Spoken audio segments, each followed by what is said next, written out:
Hello சௌதிவாசிகளே, இன்னைக்கு நான் ஒரு சோகமான நியூஸை உங்ககிட்ட ஷேர் பண்ணிக்க போகிறேன். அது என்னன்னு பார்த்தீங்கன்னா, எங்கள் வீட்டு பக்கத்தில் வந்து ஒரு டெலிவரி பண்ணுற பாய்ஸ்னா பார்க்கிங்லாம் பண்ணி வச்சுருப்பாங்க. நாங்கள் அப்பப்போ டீ சாப்பிடும் போதுனா பார்த்து பேசி ஒரு நல்ல ஃப்ரெண்ட்ஷிப் இருக்குன்னு வச்சுக்கோங்களேன். ஒரு 1 வீக்காக நான் போகலை. இப்போது போய் டீ குடிக்கும்போது அவங்க டீமில் எல்லா பசங்களும் பார்த்தேன். அதில் ஒரு பையன் வந்து காணோம். நான் என்ன எக்ஸிட் போயிட்டாரா அப்படின்னு கேட்டேன் விளையாட்டுக்கு.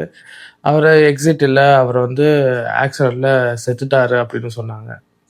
கேட்கும்போது ரொம்ப ஷாக்கிங்காக இருந்துச்சு. அந்த பையனோட வயசு வந்து ஒரு 23, 24 வயசு தான் இருக்கும்.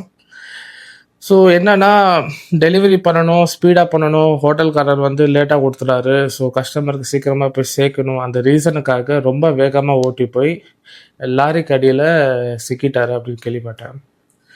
ஸோ இந்த மாதிரி டெலிவரி பண்ணுற ஜாப் வந்து சவுதி அரேபியாவில் ஒரு நாளைக்கு ஒரு ஆளாச்சும் சாகுறாங்கன்னு சொல்லி அவங்க சொன்னாங்க.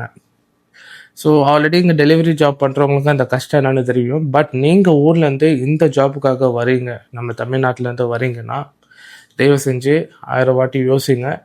ஏன்னா இங்கே இருக்க மக்களுக்கு எங்களுக்கு இன்னும் ப்ராக்டிஸ் ஆகலை. இன்னும் பைக் இருக்குன்னு எங்களுக்கு இன்னும் மைண்டில் அந்த அளவுக்கு ப்ராக்டிஸ் ஆகலை. லாஸ்ட்டு 2 இயர்ஸாக தான் இங்கே பைக்ஸ் வந்து கொஞ்சம் கொஞ்சமாக டெவலப் ஆகிட்டுருக்கு.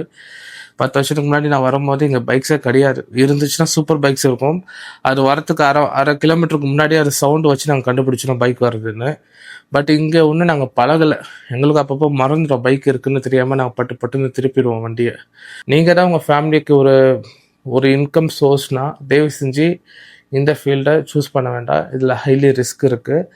ஸோ 1க்கு 2 வாட்டி ப்ராப்பராக யோசிச்சுட்டு முடிவெடுங்க.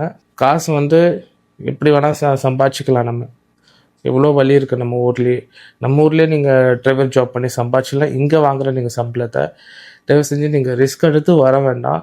ஏன்னா உங்களை நம்பி உங்கள் குடும்பம் இருக்குது. அதுக்கு எவ்வளோ கமிஷன் வந்திருக்கும் அவருக்கு 14 ஒரு 10 ரியால் 15 ரியால் தான் வந்திருக்கும்.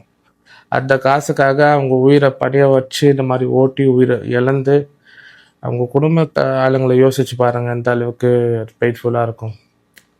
ஸோ தயவு செஞ்சு யோசிச்சு வாங்க. இந்த ஜாப் வந்து ரொம்ப ரிஸ்க்காக இருக்குது.